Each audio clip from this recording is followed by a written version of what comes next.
किसान भाइयों राम राम।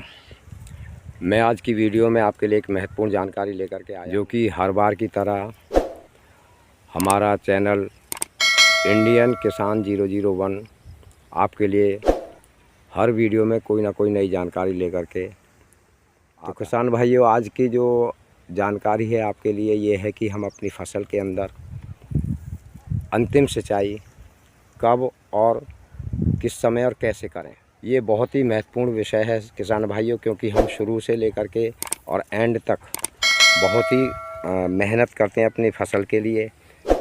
इतनी हैवी मेहनत करते हैं और फसल को बढ़ा करके लेकर के आते हैं। जैसे या 125 दिन की हो जाती है, उस समय पर खेत के अंदर जब बालियाँ फुल निकल जाती हैं, उस समय पर हमको ये देखना होता है कि अब हम इसमें क्या खाद लगाएं, क्या उर्वरक लगाएं, जिससे हमारी पैदावार, और किस तरह से सिंचाई करें जिससे हमारी पैदावार अच्छी हो, खेत भी हमारी फसल पानी लगाते समय। तो किसान भाइयों, आपके लिए महत्वपूर्ण जानकारी, मैं विषय पर आता हूं, इधर उधर की बात ना करके मेन मुद्दे पर आता हूं कि हमको आखिरी सिंचाई कब, कैसे और किस कंडीशन में करनी चाहिए।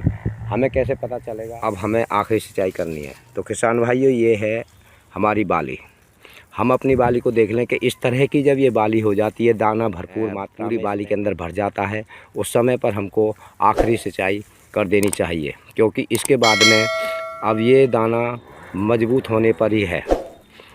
तो इसके बाद में जो सिंचाई करेंगे वो हमारे लिए बेकार होगी। सिंचाई टाइम पर लगा देते हैं तो हमारी पैदावार में किसी तरह का कोई अंतर नहीं पड़ेगा और हमारा जो दाना है वो भी पिचकेगा नहीं, मजबूत होगा, चमकदार होगा और वज़नदार होगा। तो ये दाना इस तरह का हमारी फसल के, आप सबकी फसलों में अगर इस तरह का दाना बन रहा है तो समझो अब लास्ट पानी भी फिराना है आपको, ज़्यादा भरना नहीं है।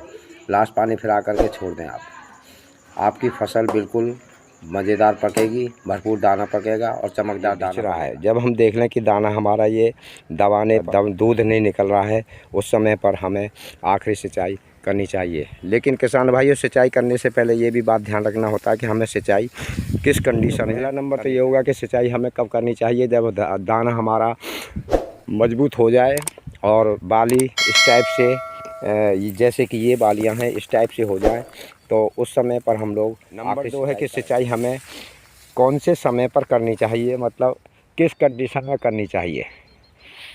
ये भी बहुत ज़रूरी महत्वपूर्ण है, क्योंकि पूरी मेहनत जो हमने शुरू से अंत तक की है वो हमारी गलती कर बैठेंगे, उस पर सब पे पानी फिर जाएगा और हमारी फसल। किसान भाइयों, हमको सबसे पहले ये देखना है कि तेज़ हवाएं तो नहीं चल रही। दिन में तेज़ हवा चल रही है तो रात के समय पर हमको सिंचाई करनी चाहिए, और अगर रात को हवा चलनी चाहिए या सुबह या शाम को सिंचाई करनी चाहिए, ताकि हमारी फसल गिर ना सके। फसल गिर जाती है किसान भाइयों तो फसल में ज़्यादा भी नहीं है तो 30 या 40% उत्पादन क्षमता पर बहुत बड़ा असर पड़ता है, जो कि हमारे लिए, किसान भाइयों के लिए बहुत बड़ा नुकसान है। तो किसान भाइयों, हमें अपनी फसल को अब बचाना है, क्योंकि अब जो उत्पादन अंतर पड़ेगा, नहीं तो हमारे हाथ में सड़ा गला वो भूसा ही हाथ आएगा। अनाज नाम की चीज़ 50% या 40% के करीब हमारा उत्पादन में बहुत ही बड़ी गिरावट आ जाएगी। इसलिए किसान भाइयों, हमको बड़े ही सोच समझ करके बहुत ही तरीके से, और पानी भी इतना नहीं है कि पूरे खेत के अंदर, ये नहीं है कि छुट्टा हमने भर दिया, या तो आप फव्वारे के सिस्टम से पानी लगाएं खड़ी फसल के अंदर, या फिर आप पानी लगा रहे हैं तो उसको इतना पानी घुमाएं, उसको कहते हैं घुमाना फिराना के अंदर। 2 दिन या 24 घंटे भी पानी भरा नहीं रहना चाहिए, ताकि हमारी फसल गिर ना सके। अगर ज़्यादा देर पानी भरा रहेगा तो तेज़ हवाएं जब भी चलेंगी तो जड़ें जो ढीली हो जाती हैं और वो गेहूं की जो बाली है उसका वज़न सह नहीं कर पाता है और वो गिर जाता है। तो किसान भाइयों, अगर ज़्यादा पानी लग भी जाता है तो उसको अपने खेत से निकासी कर दें, ताकि हमें, क्योंकि इस समय हमें सिर्फ पानी की इतनी आवश्यकता नहीं है जितनी कि हमें नमी की ज़रूरत है। देखते हुए हमारे को मार्च के महीने में बढ़ता हुआ टेम्परेचर जो होता है, उसको देखते हुए हमें हल्की हल्की सिंचाई हफ्ता 15 दिन में या 10 दिन में करनी। किसान भाइयों, अगर जानकारी अच्छी लगी हो तो आप वीडियो को शेयर और लाइक करना, चैनल को सब्सक्राइब करना और बेल आइकन बटन को, आने वाली जो महत्वपूर्ण जानकारी हम हर बार आपके लिए लेकर के आते हैं उसका नोटिफिकेशन आपको तुरंत मिल जाए।